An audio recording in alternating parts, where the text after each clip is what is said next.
Moving on to the next session, Mr. Krish Theobald is the speaker of this session. He has a great expertise in UK's national wiring regulations. He's a technical director at Protego Plus Electrotech Private Limited. He is currently a member of Institute of Engineering and Technology, UK. The session is on the topic selection and erection of wires, wiring and protective devices. The key to the successful operation of wire system is to select the most suitable wire for the application, make a correct installation, and perform the required maintenance. In this technical session, we will learn in-depth information about the appropriate wire selection and application for power distribution and utilization. Now, I request the speaker, Mr. Krish Theobald, to take us on the topic. The podium is all yours, sir. Thank you.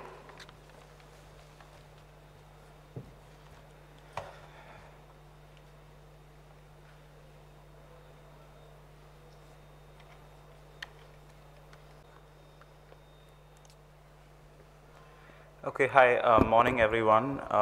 Thank you for the introduction. So before we begin, I do realize that this is going to be a very lengthy presentation and it is quite technical. So yesterday, like Mr. Gopakumar mentioned, it would be very helpful if you have a copy of the National Electrical Code SP30. I know a gentleman here has actually carried it, and IS 732 as well. So for a show of hands, how many of you have either a digital copy right now or a physical copy of the NEC? Okay, wonderful, because you've taken the first step towards taking something beyond this conference, because you're going to actually need to apply it later on, so thank you for that. So before I get into the actual presentation, I'll just go over what section 5.2 of IS 732 covers. Basically, we're looking at the actual cables and the conductors we're using, any terminations and jointing in it, so that's kind of lugs, crimps, etc. Supports and suspensions, so you can see the supports and suspensions, and actual enclosures or methods of protecting against external influences. So this presentation has been broken down into 6 parts. I believe we're going to take a break in between. So yeah, so firstly we'll look at wiring system basics, then protection with relation to external influences, cable sizing, the electrical connections and terminations, wiring systems for fire safety. This was already covered by Mr. Gopakumar yesterday, so we're going to just breeze pass through this. And if there are any other considerations, a lot of which Mr. Apu has already covered today with regards to EMI. So as you can see, each section has a reference to IS 732 or NEC at the top. So if you have a question relating to any of these, anything I'm speaking, please note down the regulation number. And at the end of each section, there is a review slide where I'll take questions regarding that specific topic. So are we clear on that? Thank you. Right. So when we look at wiring system basics, there are 6 basic things. We'll just look at common wiring systems, like armored cable being one of them. How we should install cables, some do's and don'ts, how circuits are arranged, any special considerations for multiple circuits being arranged together, what happens when we get circuits to enter ferromagnetic enclosures like our distribution boards, and how do we prevent something called premature collapse. So common wiring systems are recognized by clause 5.2.4.6 and in clause 5.3, 5.9, 5.10, and 5.11 of Part 1, Section 9 of the National Electric Code R. I'm not going to say the regulation this time, but so we've got conduit, which is covered by the IEC 61386 series. Note, a lot of these IS standards exist, but they're very old. So for the purpose of the presentation, I have made reference to IEC standards. But please, when you go back on Manak Online, a lot of these are now IS/IEC. They're just a standard that's directly been approved as IS. So if you put these numbers in, you'll find the relevant IS standard and you can check for conformity with that manufacturer. And it's very important for the actual products that we select to actually meet these requirements, because that's the only way we can achieve the overall performance requirements mentioned in IS 732 and SP30. Now, classic example is I was consulting on a site in Mumbai, and they had already run all the trunking before I was involved. So I said, what is the trunking that you use, what's the brand? And the electrical contractor said Jindal. Now, Jindal is an aluminum manufacturer. They don't actually, they don't have the necessary equipment and they don't run the necessary tests to prove their sections as trunking. So there's no ways that that installation could actually comply with IS 732 or SP30. And like Mr. Gopakumar mentioned, then you're non-compliant. So conduit is the 61386 series, ducting and trunking, which is here, is the 61084 series. You've got cable tray and cable ladders, which is the 61537 series. Cleats, which is the 61914 series. And then you have two slightly different methods of wiring that don't involve actual wires for the distribution, which is bus bar trunking, which is 61439 part 6, and you've also got to comply with part 1 for the general, and power track, which is the 61514 series. So how do we install our cables? When you have single insulated cable, which is pretty common in India, which is just the, you run red, yellow, and green and yellow. Those are single insulated cables, and these need to be completely enclosed throughout their run. So it's very often we see that cables are installed in conduit, but just when you bring it to the junction box, you just leave the cable and there's an enclosure. Often the hole is bigger or the hole is massive, and then you immediately compromise the IP rating and you don't comply with section 4.2 of IS 732, which is protection against electric shock, because you have single insulated cables that are available to touch. Remember that power pyramid from yesterday? You're only achieving basic protection. The other 3 layers, gone. So you need to have proper glands and fittings here for your conduit, and this is an IP rated enclosure. That way you're maintaining the IP rating. And these are obviously conform with the 61386 series. Now, if you have trunking or ducting, they need to, like we mentioned, 61084 is the IC standard. And it's very important that if you're using single insulated cables, they need to meet a minimum degree of protection of IP4X. So an IP33 ducting cannot be used with single insulated cables because that doesn't contribute to the first 2 layers. It's not basic plus fault protection. And obviously it has to be earthed, which is a different story. And if it's not earthed, there are other considerations. Also, the cover should not be just able to come off. Oftentimes I've seen you go into a doctor's waiting office and there's very poorly installed electrical work. And a child or somebody who will just go and sit there and start fidgeting with the trunking or the ducting, the entire casing, the top will just come off. And then immediately you have, sometimes they put connections also inside, like they twist cables and all, which is a terrible thing.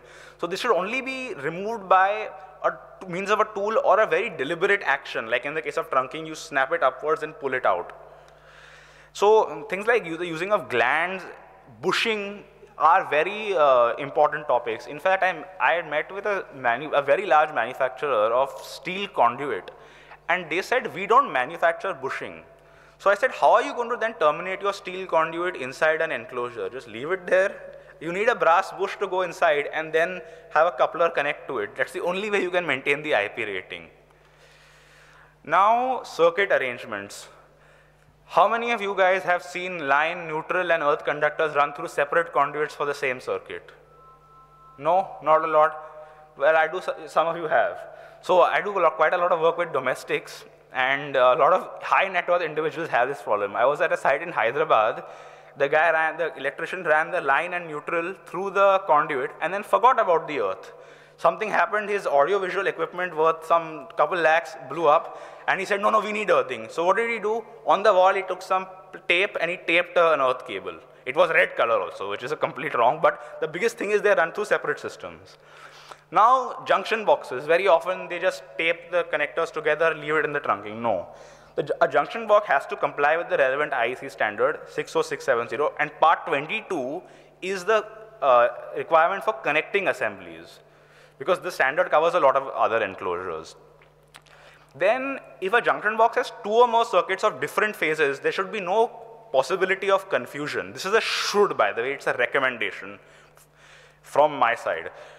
Because at the end of the day, from a maintainability point of view, which is the fundamental principle of 732 and SP30, this needs to be considered. So it has to be labeled as per, and 514 goes into labeling.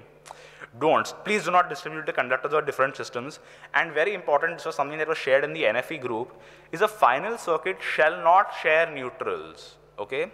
You cannot have one socket and then one lighting circuit, and then one washing machine circuit, all of them sharing one neutral. In fact, you cannot even have a socket circuit and a light circuit sharing one neutral.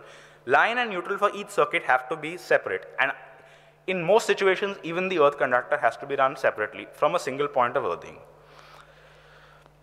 Okay, now what happens if multiple circuits are being run together? Most often, you're going to have multiple circuits. Let's say for this very conference room, there's a main distribution board somewhere, and there's a sub-distribution board here. And for the top, you've got lighting circuits, some air conditioning circuits, whatever. So it's very common to run multiple circuits together. Now, obviously, cables are going to heat up when electricity passes through them. And then you need to rely on the fact that this heat is going to then dissipate, and that's how you get a current carrying capacity of a cable.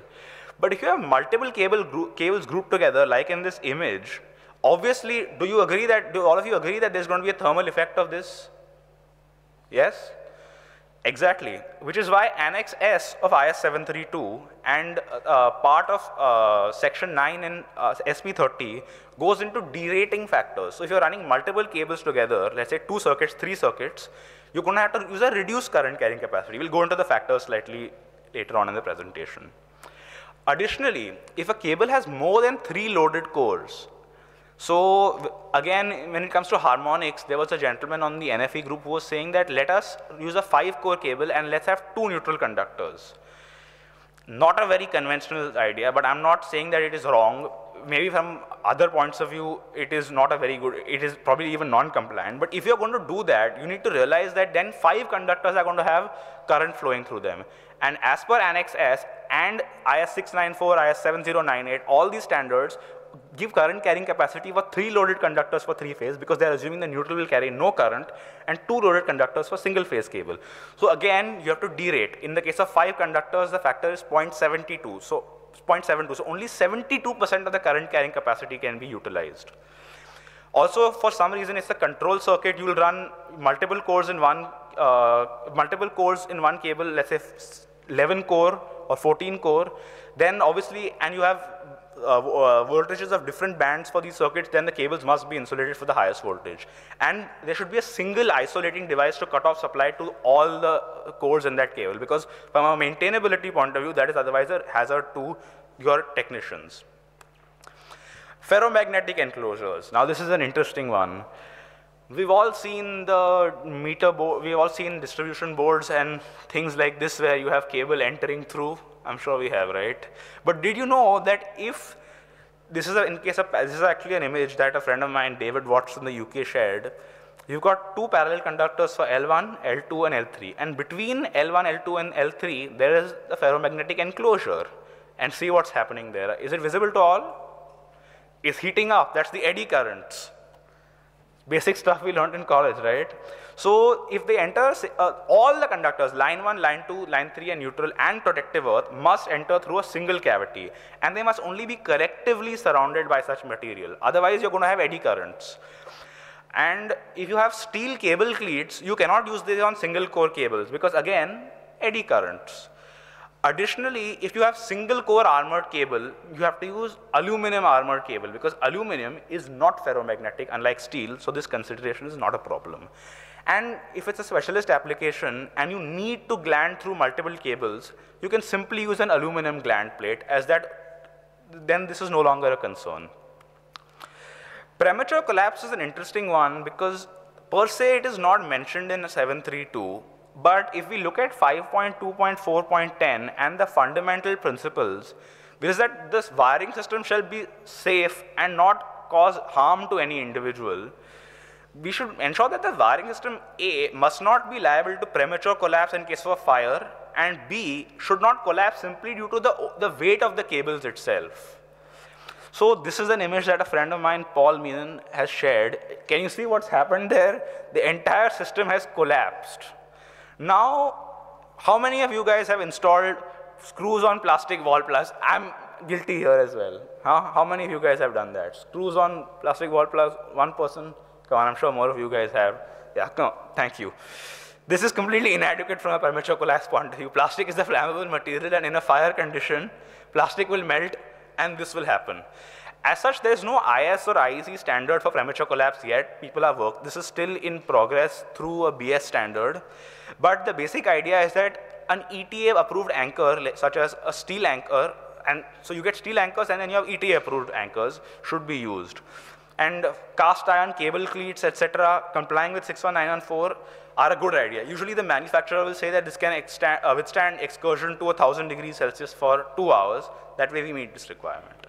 So before we go on to the next section, does anybody have any questions on wiring systems and the basics? Sorry? Okay.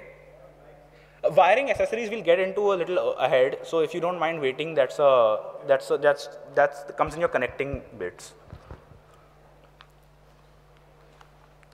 So let's look at protection against external influences. You see this gland here? It's a decently installed gland, but it's just not rated for the external influences that are present. So firstly, we've got ambient temperature. Then we've got external heat sources. Water or humidity, it's a big one. Foreign solid bodies, dust, etc. Corrosive or polluting substances, such as even salt in the air. Vibration. Any other mechanical stresses? We've got flora or mold growth, fauna, which is animals, solar or UV radiation, seismic effects, movement of tectonic plates, wind, of course, the nature of process to store materials, just if it's a factory, wood, stuff like that, and building design. So this is all to ensure the long life of an installation. You don't want to have to keep going back to the same installation again and again and performing maintenance work. I mean, I don't know about you guys, I really hate doing that. Maybe it's a source of constant revenue, but at the end of the day, the client is going to break their head and be like, why do you have to keep coming out to my installation? Can't you get it right the first time? RCD tripping is also very often caused by water getting into the cable and containment. If this is looked at, that can be greatly minimized. So let's look at these. So ambient temperature. So like I said, we all know that wiring systems emit heat. Now the insulation on the cables are rated for a certain maximum operating temperature in continuous use. So the higher the ambient temperature, the lesser that gap. So Annex S assumes a 30-degree ambient temperature for thermoplastic cables, which is PVC cables, and a 90-degree limiting temperature for thermosetting cables, which is XLPE. But if our ambient temperature is 40 degrees, then the temperature rise available for the cable is lesser. So you then need to derate the cable. So it should be derated for the highest temperature possible.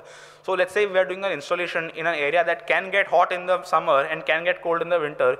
You cannot say right now it is 25 degrees, so I'll take 25 degree current carrying capacity. You need to look at the overall utility. Limiting temperatures are adiabatics. So in coming to adiabatics, usually this is 160 degrees Celsius for cable. That is in a fault condition how hot the cables get. And so we need to ensure that, they do not exceed this temperature in a fault condition. Additionally, all the wires, accessories, junction boxes, and saddles should only be installed in temperatures limited by the manufacturer that there is some understanding in the market. But even handling and storage, you cannot leave your cables and cable cleats out in the sun. Like many times the electrician will come on site, someone calls them inside, they leave it there. Then immediately it's exceeded the limiting temperature and then it can no longer perform to the relevant manufacturing standard. External heat sources, this is an interesting image because you have a hot water pipe and you have a cable that is damaged by it simply because of the temperature of the cable. So they must be protected from external heat sources. I think yesterday one of the people that spoke about shielding and maintaining a sufficient distance, or simply if nothing is avoidable in let's say an industrial location, you need a wiring system which is suitable for that temperature rise. This is as such not the ways of creating protection against external heat sources is not mentioned in 732. There are some only recommendations. So any other equally effective method is compliant with IS 732. Then, some of these could be in our own homes. Like, how many of y'all have seen a geyser installed in a bathroom like this? I'm sure a lot of us, right? So the cable going through near the hot water pipe is going to get hot. And that cable is a flexible cable. It could even be rated for 60 degrees. So, and let's say the cable, hot water, let's say 40 degrees, you're only allowing 20-degree temperature rise. And most of the times 40 degrees is the temperature we bathe at. Hot and cold water mix first. The hot water is going to be much hotter. So this is going to damage the cable. Even something like halogen lights. In fact, I was involved in a project once where a bathroom was being renovated. and they had to waterproof the floor, but it was the monsoon. So the contractor said, can you put a halogen light here to help heat it up? So some electrician came and put a halogen light. Later on, when I went on site, a circuit breaker had tripped. When I went in, I saw the halogen light melted the cables. So you need to think about all these things. If this again, and even sunlight is a big one here, because we think about sunlight as UV rays degrading insulation, but even constant exposure to sunlight will raise the operating temperature and could take temperatures beyond the insulation, what the temperature the cable could withstand. Water and high humidity. This is a very interesting image because you've got water that's come inside, and it's an image from North America actually, where they've got unsleeved earth conductors, and they use steel for some circuits, and the corrosion has spread from the enclosure and gone to the neutral link. I've actually seen this happen in India as well. And now this has corroded, the impedance is going to be through the roof. When a short circuit or fault happens, you can guarantee that the circuit breaker will not trip. So how do we protect against this? See, there are IP ratings as per 60529, and depending on the nature of water, whether it is a small amount of water, there are droplets, immersion, submersion, etc., there are IP ratings, these have to be selected. If water is going to be collected, let's say it is near a marina or something like this, it is very important that there are ways for the water to escape. I met with a manufacturer 2 weeks ago. A gentleman came to my office to talk to me about their glands, and they actually have a gland rated for, that is manufactured specifically for the purpose of allowing water that is collected inside enclosures to escape. Also, like I said, corrosion is an important thing. Excuse me. A lot of times, you need a robust system like steel for conduits, but steel is not going to react with water very well. Galvanizing is one option which also comes off, but using simple things like polyamide coated steel conduits, there are a lot of manufacturers in India that manufacture this, means you don't have to worry about this. Obviously, if you have wave jets splashing, immersion or even submersion, like in swimming pools, there are special considerations simply because of the massive volume of water and even the mechanical damage caused by things like waves. Again, this is probably best to consult with the manufacturer of the cable for this, the containment system for this. So solid foreign bodies. This is again an image. You've got a massive amount of dust that's collected. This is going to go to your terminals. The impedances are going to increase, and this is going to cause a problem from a short circuit point of view. If a short circuit happens, your device might not trip. And these circuit breakers usually only are rated for a certain level of they're only rated for use with a certain level of pollution in the atmosphere or a certain level of foreign bodies. If you look at their manufacturing, the catalogs, you'll see this information there. So again, the IP rating comes into place here. So as you know, when you have IP ratings, you have two numbers. The first number is protection for solid foreign bodies. The second number is for water ingress. So you can look at 60529 for this. So again, special considerations must be taken.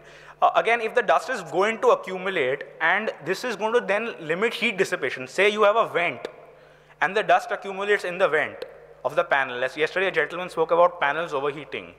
So if the dust is going to accumulate in the vent, you must make sure that this dust does not affect the heat dissipation characteristics. So again, this is a good idea to consult with your manufacturers for this. A lot of these will a lot of manufacturers for good panels will gladly help you with this. Additionally, if the accumulation of these foreign bodies can cause pollution, especially when you've got the presence of water, this is a very bad combination, and again, you should consult with the manufacturer for this. Corrosive or polluting substances, like I said, could be something as simple as salt in the air. This is in Alibag, a coastal area near Mumbai. This is the main panel of that gentleman's house. So there is no bottom left, there is no door left on the side, and everything is very badly corroding. You can see the ultraviolet light has even badly damaged some of the insulation there. So these need to be resistant for corrosion caused by foreseeable corrosive or polluting material, including something as simple as water. Simple things like polyamide coated steel or stainless steel SS316 would work here. Another thing is dissimilar metals. So a lot of you are aware, I'm sure, that you have copper cables and aluminum cables. Now, most terminals on equipment or terminal blocks are brass or copper, some sort of copper alloy. So it's very important that the anti-corrosive compound is applied, which prevents the oxidation of the aluminum. Because if you have dissimilar metals, the electrons will jump from one metal to the other, which will cause corrosion. I saw a bad case of this in Hyderabad once, where an entire bolt had rusted. And then that guy's impedance in his house was 20 ohms from line to neutral. So again, this is a simple thing. You just look at the manufacturers that make this anti-corrosive material. You follow the manufacturer's instructions for the termination of aluminum cables or the copper cable lugs for use with aluminum cables, and you're good to go. Another interesting thing is we're starting to see a lot of modular homes and construction in India where you've got thermal insulation. They don't use brick walls. They use an aluminum partition. Then to create sound insulation for the purposes of sound, or in case of colder areas, even heat, you have thermal insulation inside. Very often, this thermal insulation, when it comes into contact with PVC insulation, will cause a degradation in the PVC insulation.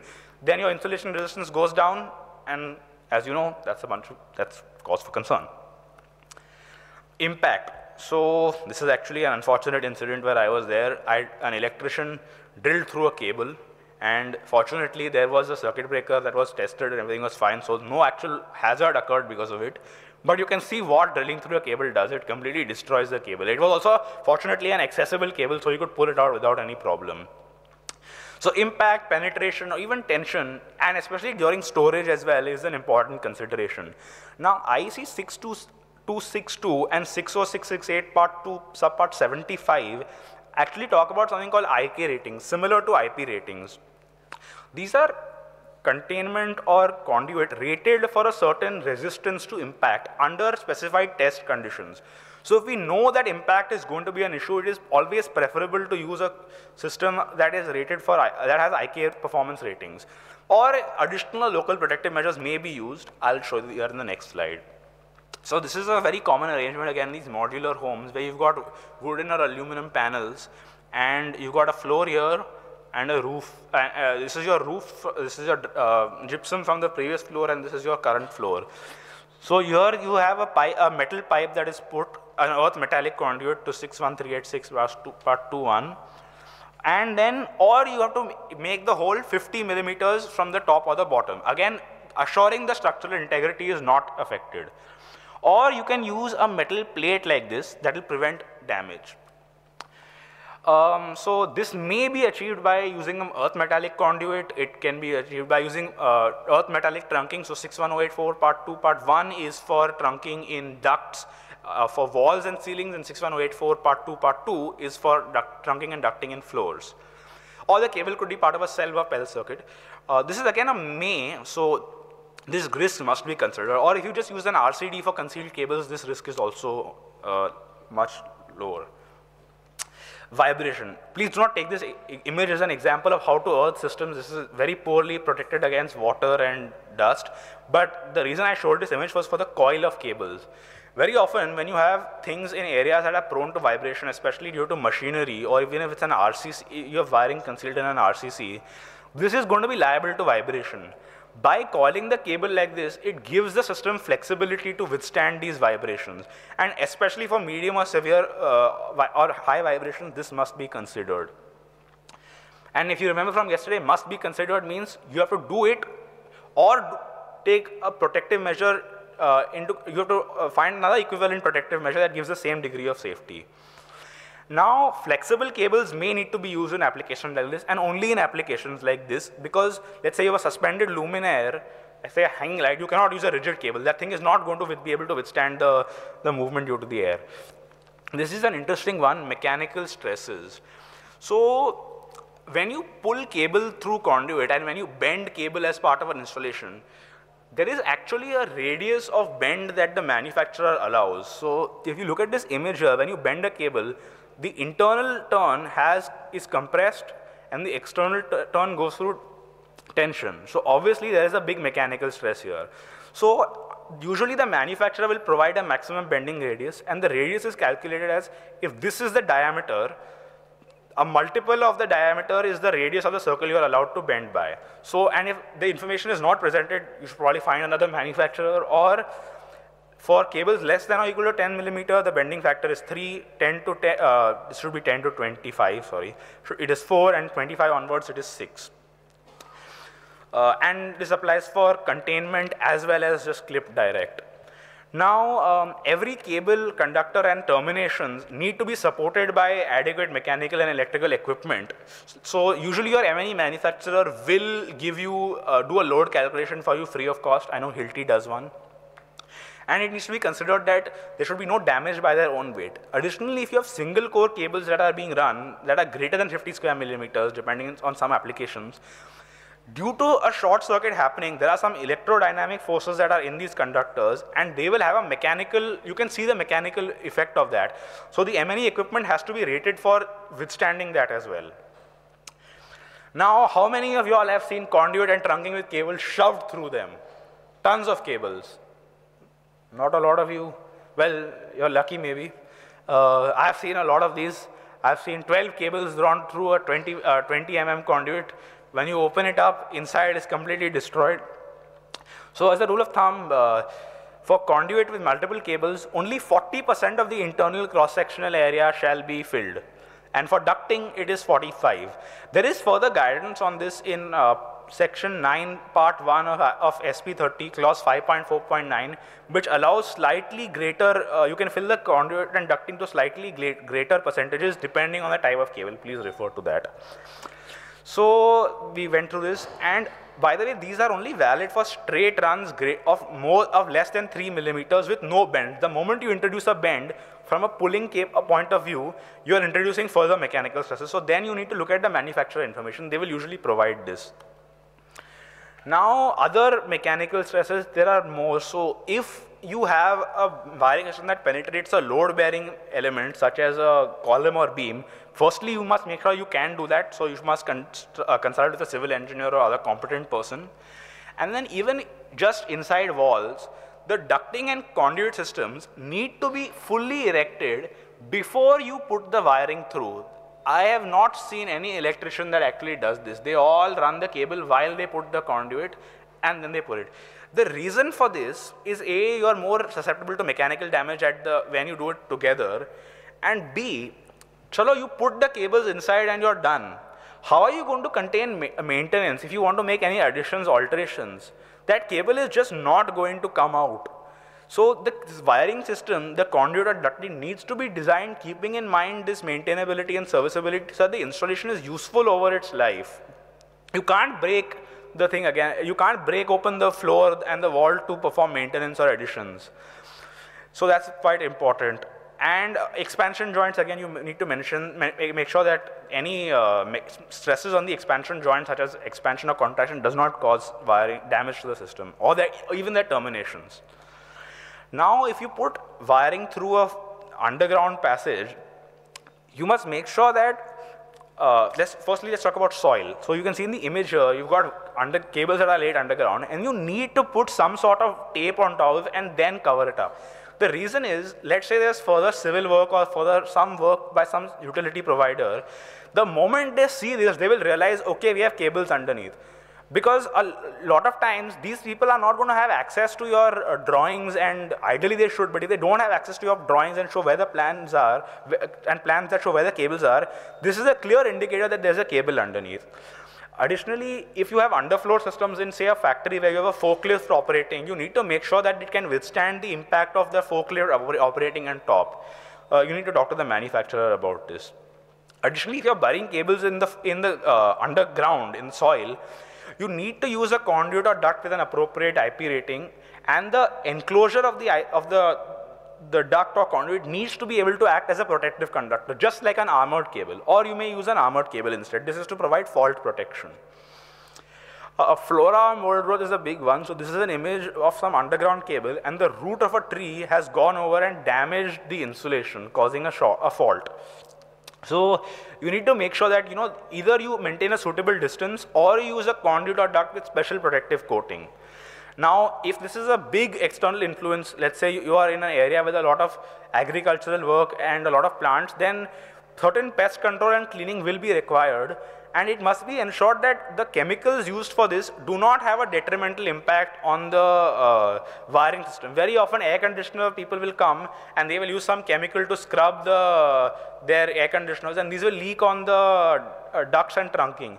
What happens is this is not cleaned, and then slowly it corrodes the finish on the duct or trunking, especially in the case of galvanized finishes, and then corrosion happens. Fauna, so you know, an animal coming, rodents coming and eating up wires. So actually last year in about August, I had a guy in Alibag who said that I keep losing power to some of my outdoor lights, and he had like a spa that was outside his bungalow because rats keep chewing up my cables. So then I spoke to a conduit manufacturer, and they said that why don't you use steel cables that are coated in polyamide, flexible steel, not cable, sorry, flexible steel conduit coated in polyamide. That way the rats cannot possibly go through the steel. Or you simply install them out of reach of such animals. Again, you will need to consult with the client and the wiring system manufacturer to understand where exactly these external influences are present. And again, any chemicals or pest control substances should not have a detrimental impact on the wiring systems.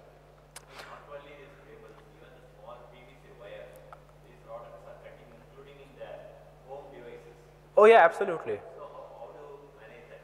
Because that's not even how it enters and it starts biting everything, including the strands coming out. So within a product itself, I cannot comment because that would be covered by the product standard. As a consumer, you would have to take some protective measures against it. I'm not the right person to answer that question.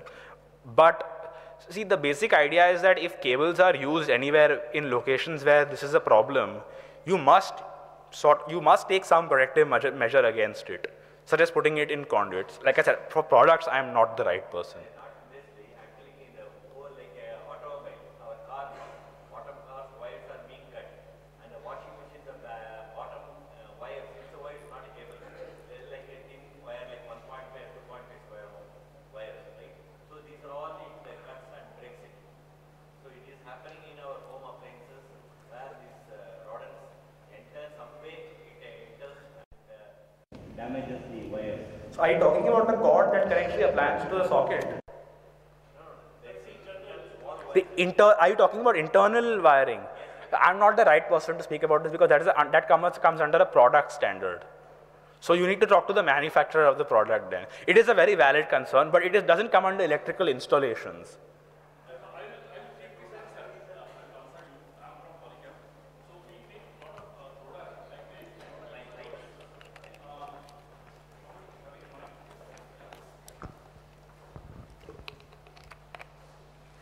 Hello. So we manufacture a lot of products which is anti-termite and anti-rodent. So as you said, there are a lot of rats which is biting the cable and then eat it, and there is a damage. So similar, some anti-rodent, antibiotic products are available where rat will go and then they will take the smell of the chemicals and they will not bite this one. So these products are available and many places it is going. In spite of that, suppose if you feel after 4 years or 5 years, sometimes a lot of customers, they feel that this effect is not there. So in that cases, we give a polyamide coating over that and rat is not coming over there and it will not damage over there. So you can take our brochure and you can see this one.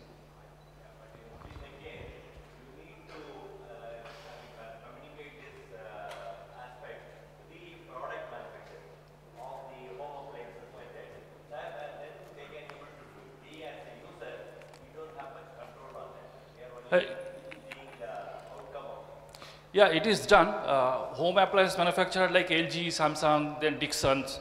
So it has provided, but again coming the cost, because when you use this kind of product, the cost is going up. So India is a cost conscious people. So things sometimes may not happen. So I accept your proposal. Definitely will once again propose them. Yeah, thank you.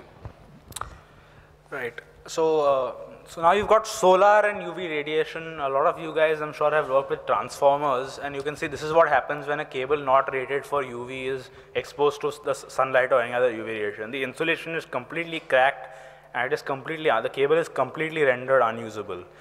So how do you protect against this? Usually materials like PA12 are tested for a certain amount of UV resistance, especially for sunlight.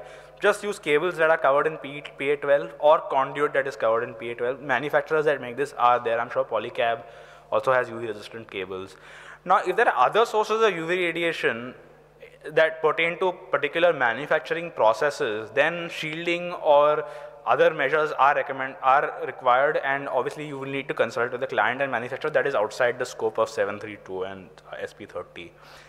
Another important thing is, like I said, when sunlight or UV radiation is present, this will have one effect on the insulation, but it will also have an effect on increasing the operating temperature. So derating is required. Now, what factors are these? Let's look into this a little further on. Seismic effects. Now, if you're in an area that is especially prone to earthquakes, you need to get a risk assessment strategy made, especially with people that are experienced to deal with seismic effects. Then you need to take that risk assessment strategy, talk to your M&E manufacturers, wiring system manufacturers, and your clients, and devise a strategy. Now, a lot of you might say this is impractical, but like Mr. Apavo correctly said, you're investing a lot of money. You might as well get all the data together. Also, it's worth looking at the sections for vibration and impact. Air, if you've got windy areas where this sort of a situation is going to happen, you need to again ensure that your systems are not prone to damage. You can look at vibration and other mechanical stresses for this. Now, if your stored or processed materials are especially flammable, then there's an entirely different section of IS 732 and SP30. In IS 732 to section 4.3, you can use specialist equipment like AFDDs, or you have to maintain a clearance, or you may even have to go in for shielding. Same thing for building design. If it's a wooden cabin, etc., then again special equipment, clearances, and shielding come into picture. Does anybody have any questions about the protection to external influences? Now is a good time.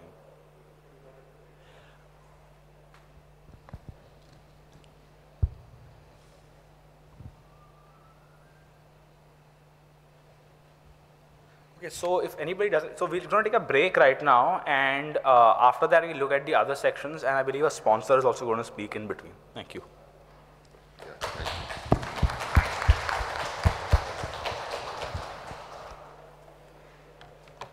Wiring and protective devices, we'll have Mr. Krish on the dais to proceed.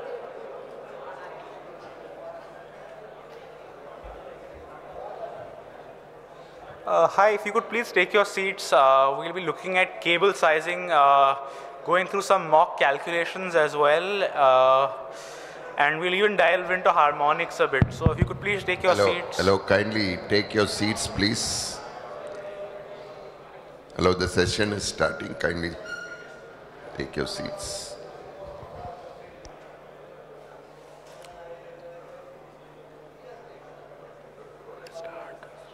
Okay, so let's begin. So for cable sizing, there are 13 basic things that I want to cover. One is the current carrying capacities, how these are achieved. Then you have tabulated current carrying capacities is what the manufacturer and the standard will give you. And these are usually based on your cable maximum operating temperatures. Some loads, as you know, require protection against overloads, some don't, most do. Then you get a tabulated current carrying capacity from your cable manufacturer. How do you actually derate this to the in-service current carrying capacity for continuous load? We're going to look at that, because as you know, all these external influences are going to be present. So you need to derate what the manufacturer gives you. These factors are basically, IS 732 looks at grouping, and even NEC, the ambient temperature, soil thermal resistivity, and there is a ninth one called fusing. The fusing as a factor is not mentioned in 732, but reference is made. We'll get to that. We will do a sample cable calculation. So please, I believe they have given out a kit with a pen, pencil, or pen, and all of you have a calculator on your phone. It is a very simple calculation. I would appreciate it if you follow along. And you know, more than anything, it's difficult to remember everything because the code is there. But if there's one thing you want to take back from this presentation today, it is how to derate. So if you just follow along this calculation, it will go a great deal further in helping you derate cables, which is a fundamental requirement of the National Electric Code and IS 732. We'll also look at neutral conductors and harmonics and how these are affected. And the last thing is voltage drop. So let's get into it. So when a manufacturer comes up with current carrying capacity, there are basically a bunch of factors that they look at.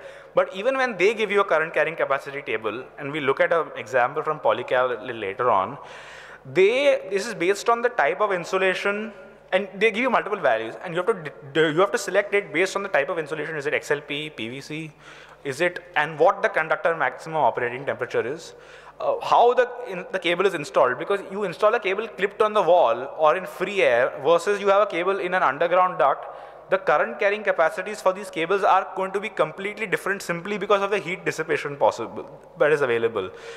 There are derating factors mentioned for all these grouping, soil thermal resistivity, etc. There are in Annex S. So if you've got 732, please open up Annex S. And if you've got NEC, go to the end of part 1, section 9. There will be a bunch of tables. Please open that so you can follow through with me. Also, you got to look at harmonic content. Like I said, 4-core cable is only rated for 3 loaded cores. Any more loaded cores, and then you will need to derate. And if the loads are resistive, inductive, or capacitive, this will have some effect. Obviously, when you got 3 phases combined in neutral, this is out of the scope of 732, but just keep this in mind. So when we look at tabulated current carrying capacity, and I'll blow this table up later on for the actual calculation, you see it gives you the cross-sectional area and the different installation methods defined. So to choose it, you need to see what is the cross-sectional area. Firstly, is it copper or aluminum? What is the installation method? And what is the ambient temperature? The ambient temperature, like I said, is for 30 degrees in air and 20 degrees in ground. That is important because that is on the basis of that you have to perform a correction. And whatever the conductor of maximum operating temperature is, it 90 or 70. Now this is an interesting thing about 90 and 70 degree conductors is if you look at table 8 from IS 732, current carrying capacities are determined on the basis of what temperature the cable insulation can withstand under constant loading. We all know this. But see, if you look at note, this third point here, it says, second point, it says basically what it says, is if a 90 degree cable is being used and the equipment that you are connecting to the 90 degree cables, the terminals of that equipment are only rated to perform at 70 degrees or a lower temperature, or it is unknown, you cannot use the 90 degree rating of the current carrying capacity of the cable. You have to look at the 70 degree current carrying capacity, because obviously we know that as the cable carries more current, it heats up. Granted, the insulation in 90 degree cables can handle up to 90 degrees, but can the terminals, can the equipment handle? If we do not know, then we have to derate. So now protection against overload current, and this is the bit where we look at protective devices. There are 2 basic things in IS 732. You can refer to section 4.4 as well as clause 5.2.6 in section 5.2. So the first important thing, and this is not mentioned in 732, but it is very important, is that a circuit shall be designed such that small overloads of long durations do not occur. This is very important because, see, a circuit breaker does not trip the moment the current is exceed. It has a tripping curve. But if you have a small overload that exists for a long time, your cable will reach a sustained temperature greater than what it is rated to handle, and then that will cause damage and potentially fires. Now, how do you coordinate the conductor's loads and overcurrents? It's a very simple formula. The design current of the circuit shall be lesser than the amount of the circuit, the rating of the circuit breaker, which shall be lesser than or equal to the amount of the current carrying capacity of the cable. So if you have a, let's say a 14 amp load, you can use a 16 amp circuit breaker and a 21 amp cable. That way we maintain a clear distinction between what the cable can handle, what the circuit breaker trips at, what the nominal rating is, and what the load will produce. Then this is a very important thing which is not exactly talked about a lot. I think Mr. Appahu had made a very interesting spreadsheet for this, which is why I delved into this deeper and started talking to people about it.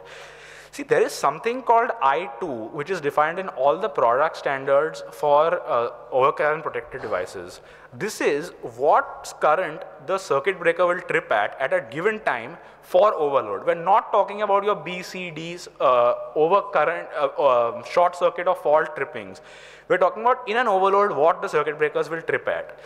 This value has to be lesser than or equal to 1.45 times IZ. And IZ is the current carrying capacity of the conductor for continuous service, which is derated. How we get the derated, let's look at now.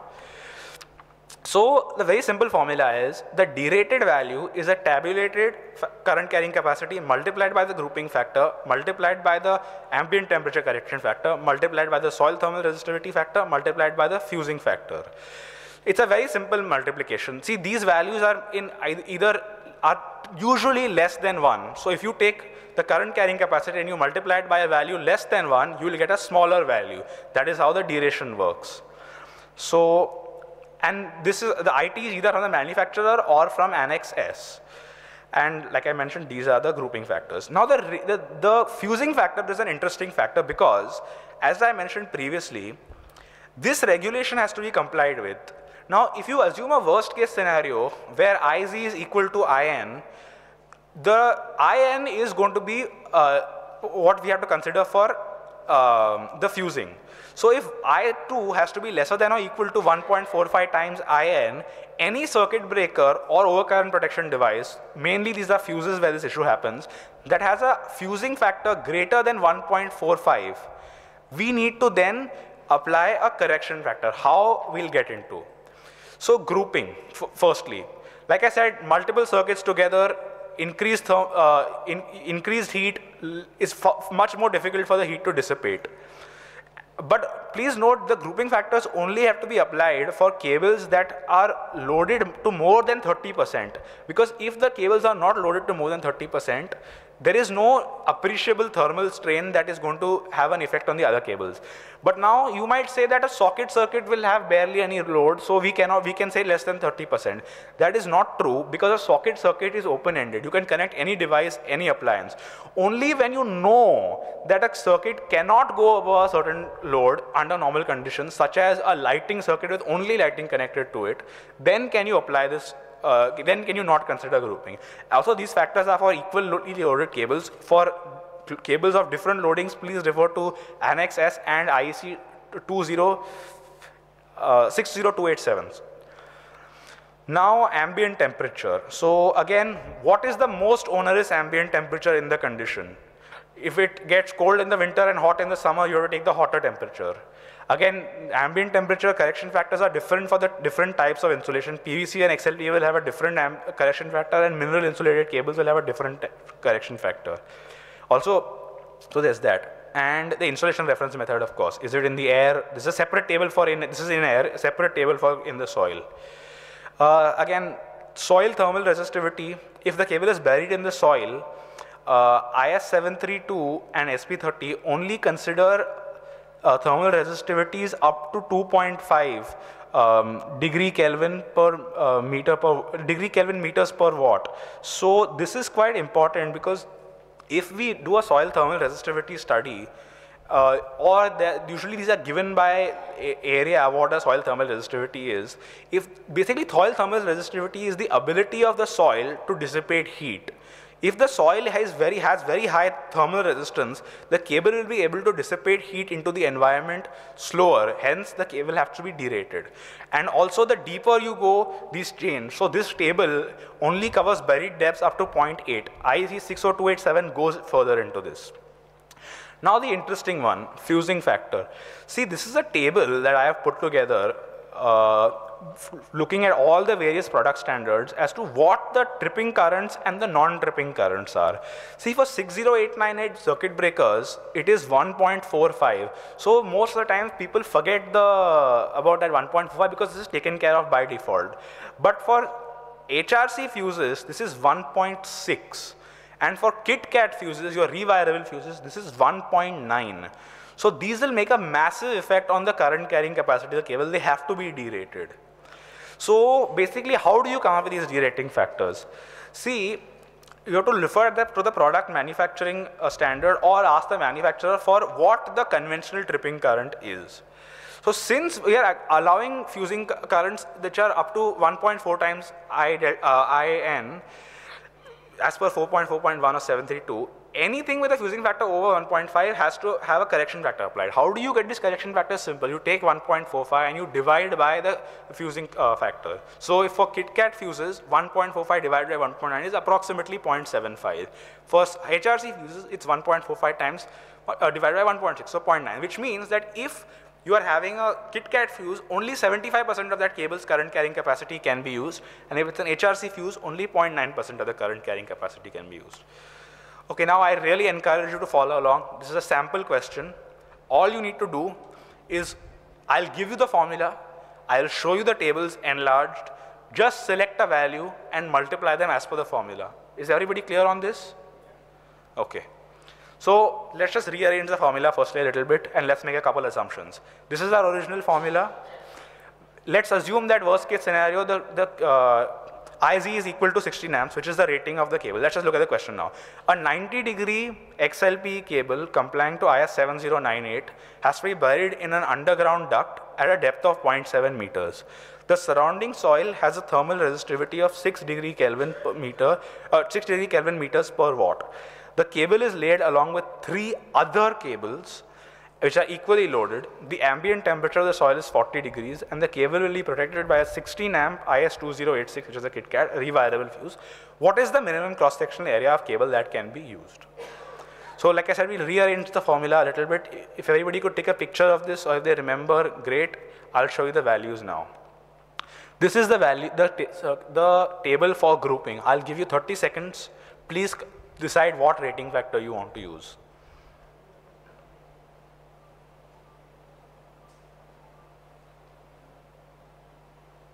Remember, 3 other circuits. Okay?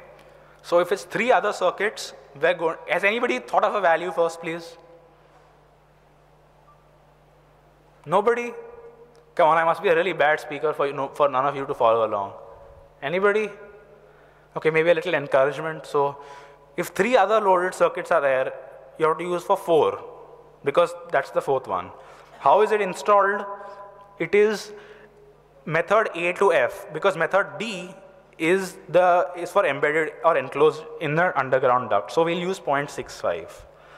So we'll just plug in CG as 0.65. Now, ground temperature. Come on, this one is really easy. By the way, even though it is 90-degree cable, we will assume that we only can use the current carrying capacity to 70 degree because we don't know the equipment limiting temperature. So then we have got PVC. This is a really easy one. I do expect somebody to give an answer for this, please.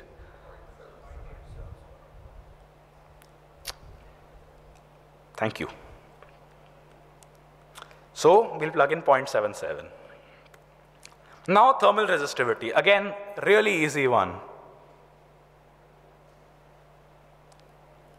Anybody? Thank you. So we plug in 0.96. Now KitKat fuses. Anybody remembers the correction factor for fusing? Thank you. And where did I get this factor? I didn't pull it out of my hair. See, if you look at regulation 4.4 at IS 2086, it refers to the manufacturing standard for the fuse wire, which is 9926.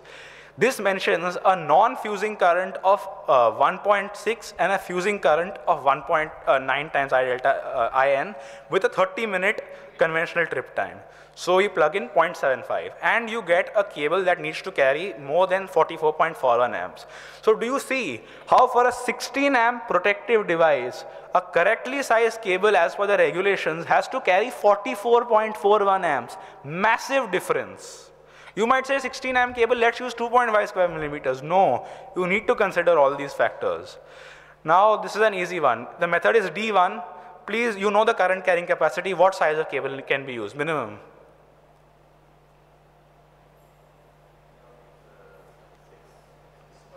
That's right, 6 square millimeters. 10, somebody said 10 is also fine. It gives you a greater 6 is correct. So we know 70 degrees is the maximum assumed because we a lack of other information, therefore a 6 mm cable is to be selected. Congratulations, you have done one of the most fundamental things in electrical safety design. I hope you take this forward when you do your actual projects. Now neutral conductors. How many of you guys have seen a 3.5 core cable? Heard of them at least? They're very common. People say neutral doesn't carry any current. Let's use 3.5 core cable. The truth is, maybe. In a lot of foreign countries, these are being phased out now. So where can you use a reduced cross-sectional area for neutral? See, you absolutely cannot do it if it is a single phase circuit because the return current is, the neutral current is going to be the same as the line current. If it is a polyphase circuit where the cores are not very big, say 16 square mm copper or 25 square mm aluminum, if they are lower than this, then there is no scope of this as well. And if there are triple harmonics, which to be honest are most loads, especially triple harmonics greater than 15%, then you may not. Where can you do this? If the neutral current including harmonics is lesser than the current carrying capacity of the neutral conductor. But bear in mind, if this is the case, you need to derate for 4 loaded cores.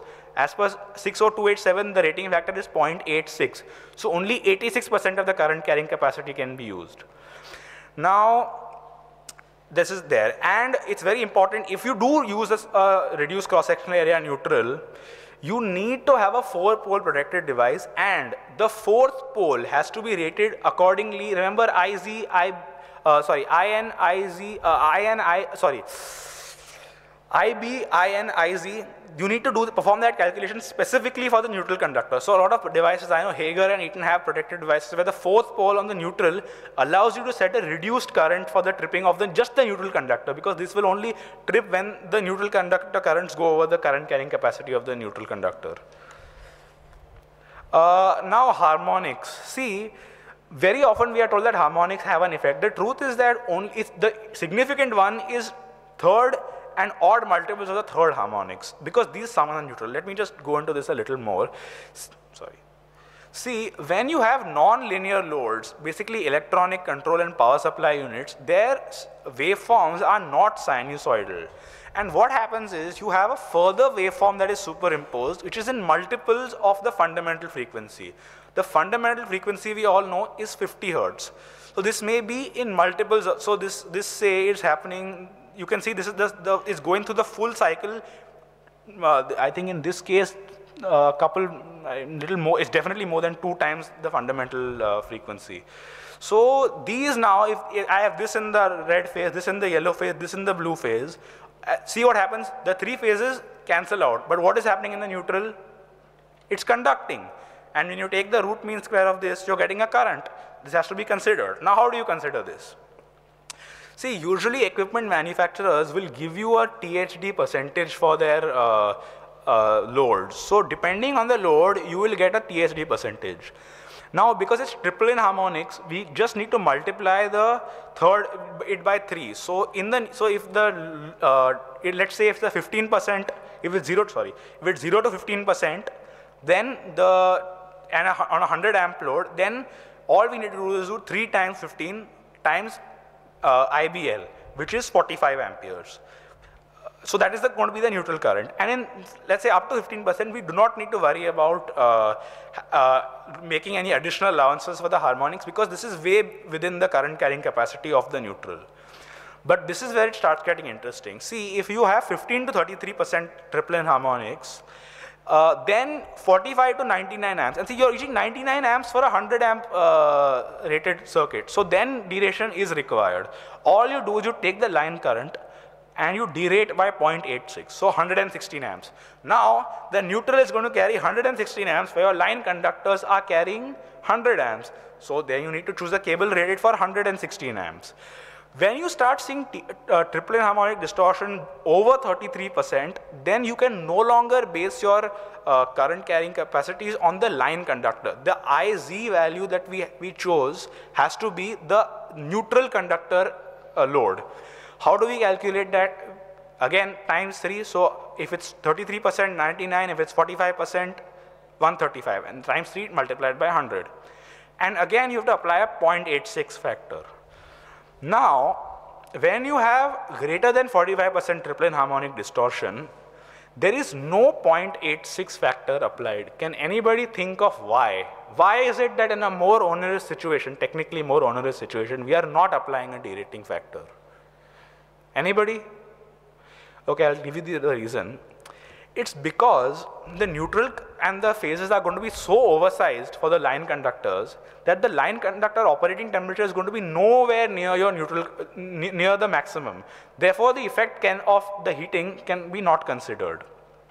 And this is table 45 from IS 732, and it is also there in part 1, section 9 of NEC, clause 5.6.5, which shows these exact factors. All I have done is got a table that shows it to you nicely from an IET design guide.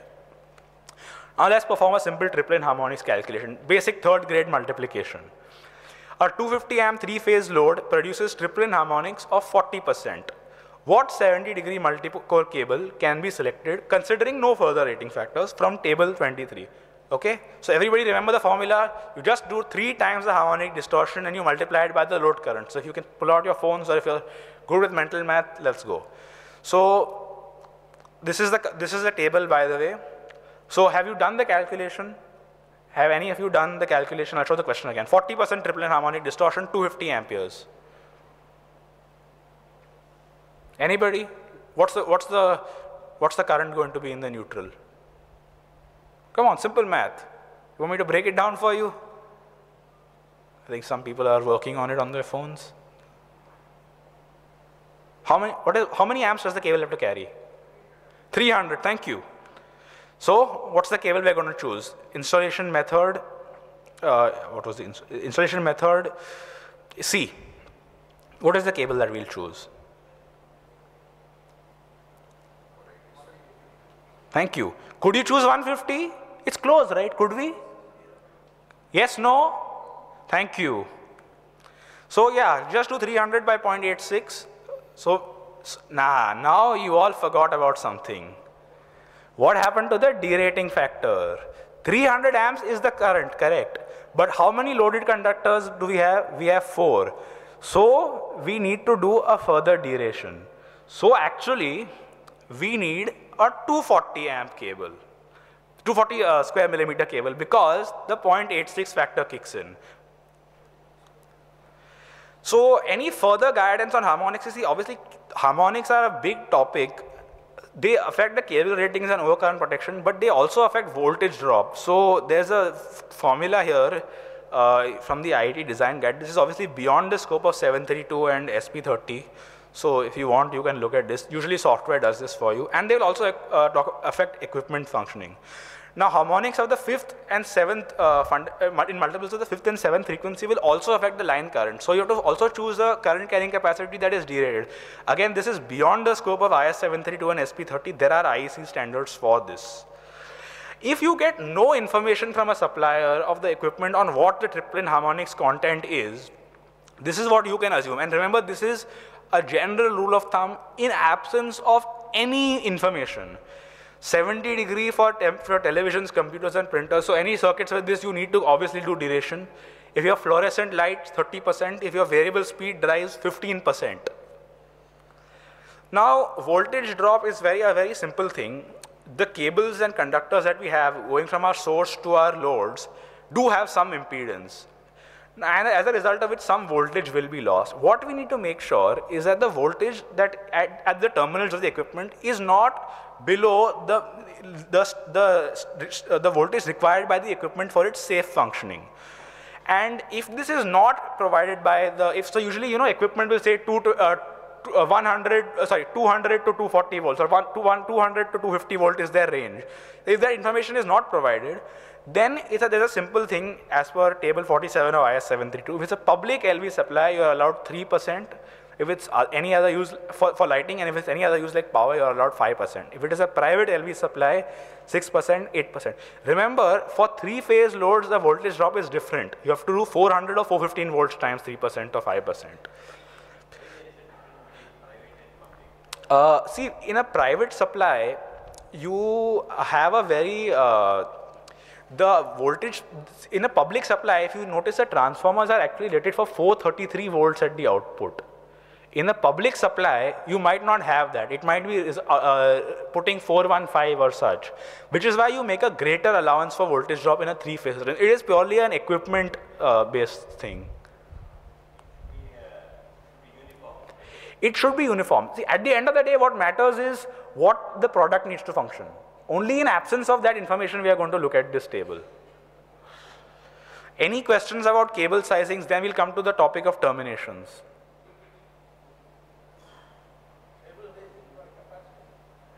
Out of the scope of 732, I'm not the right person. Any other questions? Okay. So terminations are an interesting subject because of the next image. So what do we, so this is breaking down, I'm going to break this down into what factors we consider for choosing a correct termination. When you have connections and terminations, what different technologies are available. Class 5 and class 6 conductors, very debated topic, and glands and cable entries. Now, how many of you have seen a tape jointed? If there's one person that hasn't raised their hand, please, I want to know where you've seen a cable jointed properly.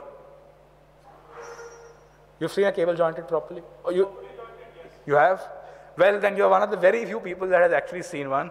See, very often proper joints like this in low voltage final circuits are not done. It is just somebody that twists and bends and puts it together.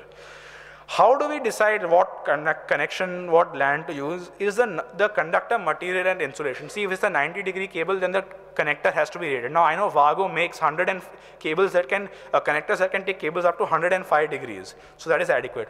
What is the kind of wire? Is it class 5? Is it class 2? Is it class 1? Even class 6 maybe? What is the cross-sectional area? You cannot shove a bigger cable into a termination that is not suitable for that.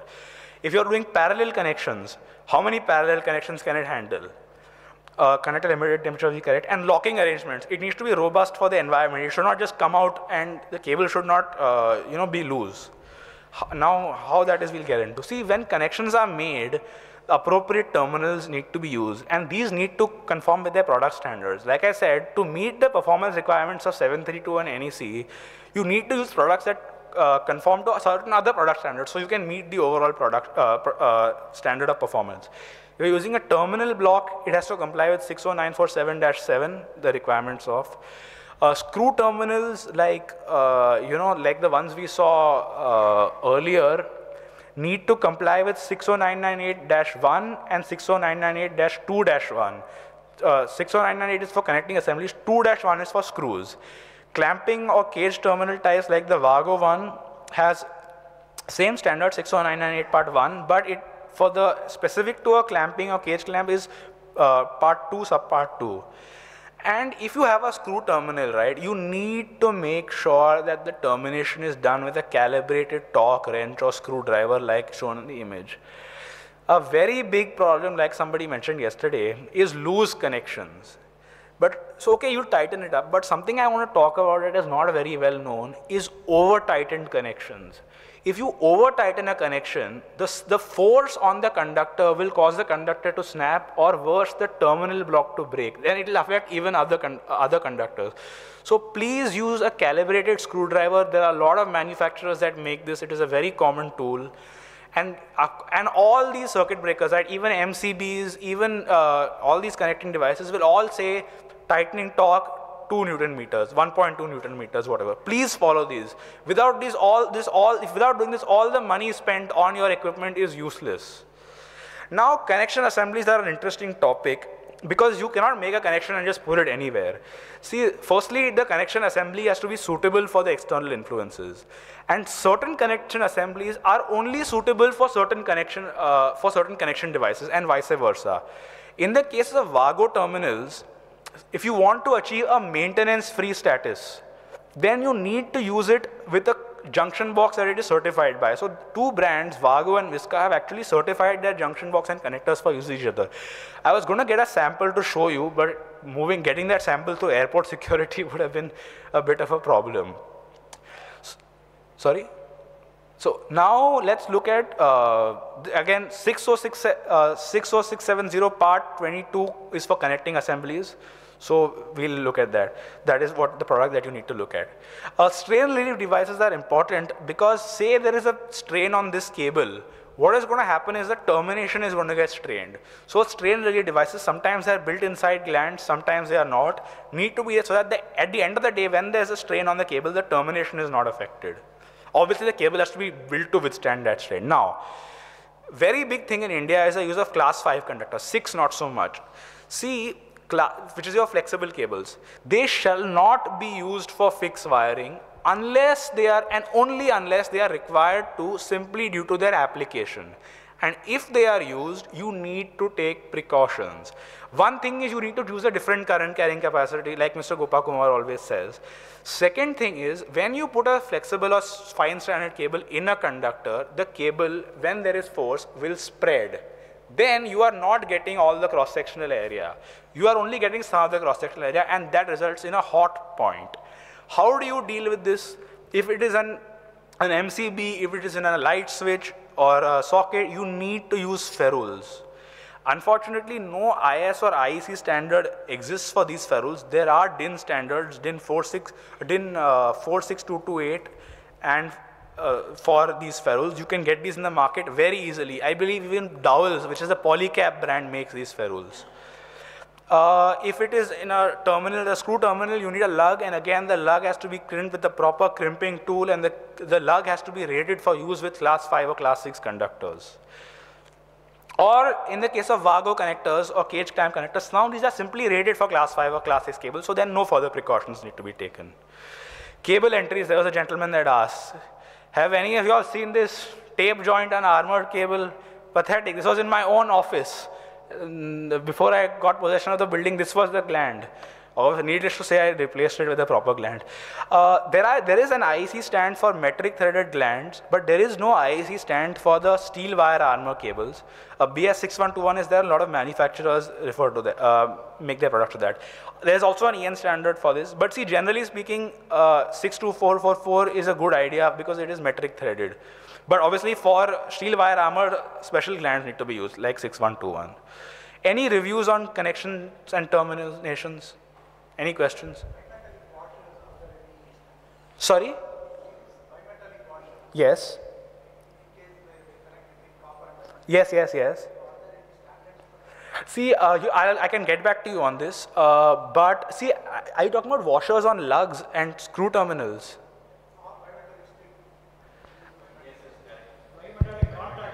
No.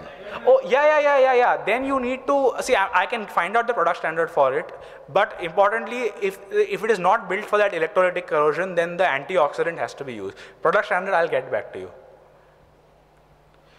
Okay, so mainly fire safety has already been covered by Mr. Gopakumar, the performance requirements of the cables. I'll just talk about premature collapse a little bit. See, basically, you cannot use plastic trunking and plastic fixings for cables in areas like these, because when in a fire condition, all this will collapse. There was a very famous incident in the UK called the Shirley Tower incident. You can see in front of the doorways what has happened. They used plastic fixings and all the cables came down. Now in a smoke-filled environment, you will not see this. This thing is piping hot, you will get burnt. So what should you do? Use a cable cleat that complies with 61914, a steel cable cleat. More importantly, cable cleats are still used. The nuts, bolts, anchors, screw systems, everything has to comply with the product standard. There are EN standards for these. And everything has to be made of non-combustible material. Remember, this is for areas that require this. If you just do a simple cable on a wall for a light, then this is not required. But if anything is overhead and it is going to come down, then this is required. Fixings like saddles on screws on plastic walls and anchors just do not satisfy this requirement because they will melt. This is a big change that is required. Fire-rated cables can be used, mineral insulated cables. I won't go into the standards because this is already covered. I'll just show you an image of, this is a cable that is rated to these standards. And you see there is no smoke produced, there's very low smoke produced in a fire. But this is what happens in a cable that does not comply with these requirements. Additionally, if cables are not fire rated or fire performance, a simple flame propagation test can be performed on, if the cables are comply with the requirements of the simple flame propagation test, the vertical flame propagation test, you can simply put the cable in a non-flame propagating enclosure, or such as trunking or conduit. Remember, again, it has to be conducted of non-flame propagating material as per the relevant manufacturing standard. Fire sealing we covered, like Mr. Gopakumar mentioned yesterday. See, there is currently no IEC standard for fire sealants, and frankly speaking, sealing, requiring a need for and identifying a need for fire sealing is the job of an electrical consultant, but doing the actual fire seal is not the job of an electrical consultant. I spoke with a gentleman in the UK. He is on the IC committee. He is very involved with fire sealing. He told me, Krish, frankly, this is not an electrician's job. You need to call specialists. See, basically, how do you ensure a proper seal? I've tried it myself, okay? I've bought a fire sealant from Fisher, and I've tried making a fire seal with a silicone gun.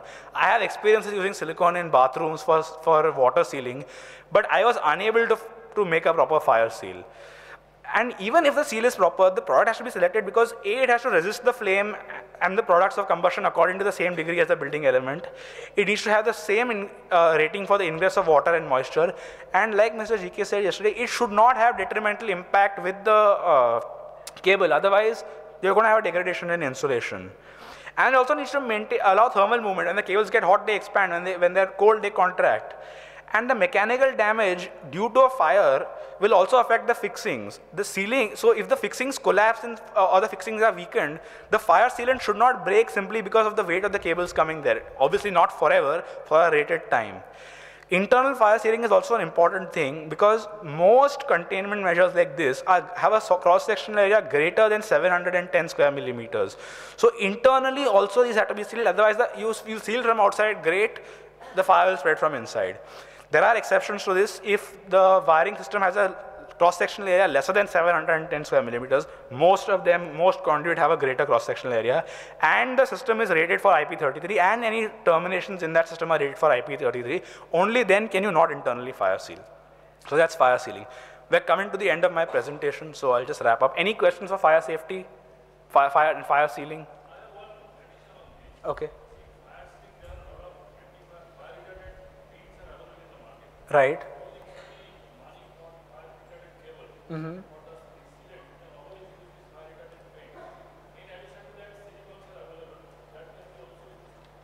Yeah, so see, the thing is, these requirements are not set in stone in the regulations because there's no standard. It just says it may be complied. So any other products like the gentleman from Polycab is suggesting may, of course, be used as long as it meets the performance criteria. Sure. Please do. You can very easily write a comment on the current regulation. Contact BIS. I'm sure they'll be very receptive to you. Oh, you're probably on BIS also as Polycab. Thank you. Thank you. No, sure. Go ahead.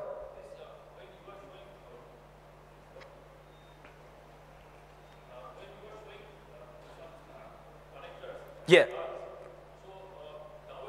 Yeah.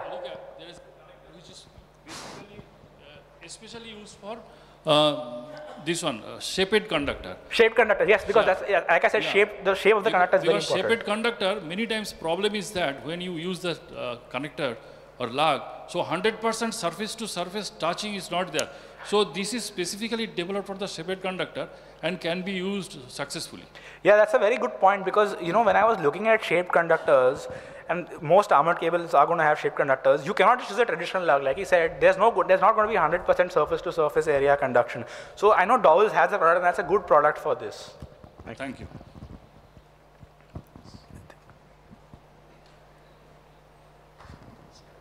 I am adding some more points on fire sealants.